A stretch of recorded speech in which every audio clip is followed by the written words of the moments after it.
Salut la famille, j'espère que vous allez bien et je vous fais cette petite vidéo, j'espère que je ne serai pas long. Et c'est juste pour essayer de revenir sur les propos que j'ai tenus dans un direct dernièrement. Et en tout cas, je me mets à la place de tout le monde, je me mets à la place des Béninois que j'aime beaucoup et que je respecte, je me mets à la place des Ivoiriens, un peuple très accueillant aussi que je respecte. Et vous avez raison, vous devez être aussi en colère. Pour ceux qui ont suivi les buts de mon direct, déjà, une chose, je m'adressais au public congolais.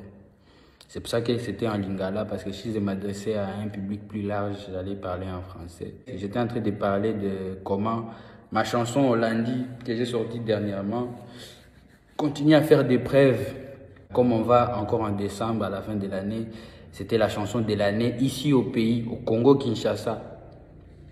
Et c'est comme ça, comme c'était un direct, il y avait beaucoup de réactions, des fans qui disaient mais non, comment alors expliquer que c'est d'autres artistes qui sont en train de gagner des trophées et pourtant nous sommes en train de voir le succès de la chanson Hollandi et même mes autres chansons qui voilà, ne gagnent pas des trophées comme beaucoup d'autres artistes qui en gagnent en tout cas. Et c'est là que je me suis dit non, il fallait passer les messages clairement. Moi, je souhaite d'ailleurs qu'on ne me mélange plus dans les organisations des trophées qui ne sont pas crédibles. Il y a beaucoup d'épreuves qui montrent qu'ils ne sont pas crédibles, qu'on ne doit plus se fier à ça, qu'ils n'ont plus droit à notre attention. C'est là même que j'ai dit comment un artiste comme Fanico, ceux qui n'ont pas compris ça, c'était un lingala un peu, je vous explique. Comment un artiste comme Fanico qui a commencé à faire des tubes depuis, pas en 2020 s'il vous plaît, on va lui mettre et lui limiter dans une catégorie de newcomer. Newcomer, c'est anglais, ça veut dire un nouveau débutant, donc quelqu'un qui vient à peine de commencer à faire la musique. Pour moi, j'ai dit clairement, c'est une bêtise, parce que je respecte l'artiste.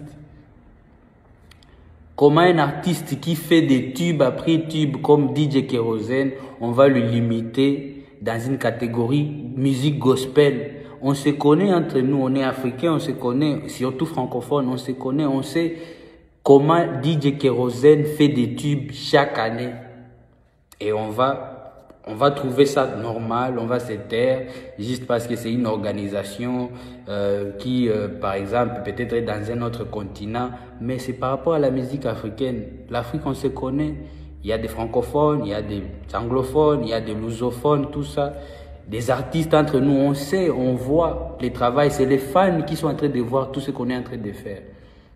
Et quand j'ai passé ces messages-là, c'est là que les gens qui sûrement profitent à toutes ces injustices, avoir des trophées, même quand on ne mérite pas, c'est ces personnes-là qui ont eu cette rage de vouloir transformer mes propos et vous mettre en colère. Les Béninois, un artiste comme Fanico, ce qui m'étonne même, quelqu'un avec qui je parle très bien, on est très souvent en contact sur WhatsApp. Comment je vais cracher sur un artiste qui est déjà un ami pour moi?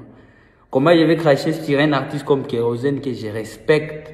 Vous savez comment c'est difficile aujourd'hui en Afrique de faire des tubes parce qu'on est en face des gens qui sont aussi en train de fournir beaucoup d'efforts. Là, je parle des anglophones qui chaque année on voit qu'ils sont en train quand même de se démarquer. Et voir un artiste comme Kérosène, comment on est en train de minimiser son travail. Et tout ça, on va trouver ça normal. Donc, je suis pour les artistes, je ne suis pas contre les artistes. DJ Kérosène, si tu me suis, mon frère, je te respecte beaucoup parce que tu fais beaucoup pour la musique africaine. Fanico, c'est mon poteau. Ce n'est pas normal tout ce qu'on est en train de raconter. Même lui-même, il est étonné. C'est pour ça que vous voyez qu'il est calme parce qu'il est étonné. Il voit comment les gens sont en train de diriger la discussion dans un autre délire, quoi. Voilà. On reste une même famille. Partout où vous êtes, en tout cas, c'est pour vous qu'on fait cette musique. On ne fait pas ça pour qu'on soit coté par des organisations qui ne sont pas aussi justes. Donc, c'était simplement ça le message de mon direct. Donc, merci à vous tous qui m'avez suivi. Que Dieu vous bénisse. On est ensemble sur les réseaux. Tous nos rendez-vous sont sur mes pages. Donc, bientôt, je serai à Libreville. Je serai à Lubumbashi. Kinshasa aussi est parmi les dates prévues pour décembre. Votre artiste qui vous aime. Enos, One Love.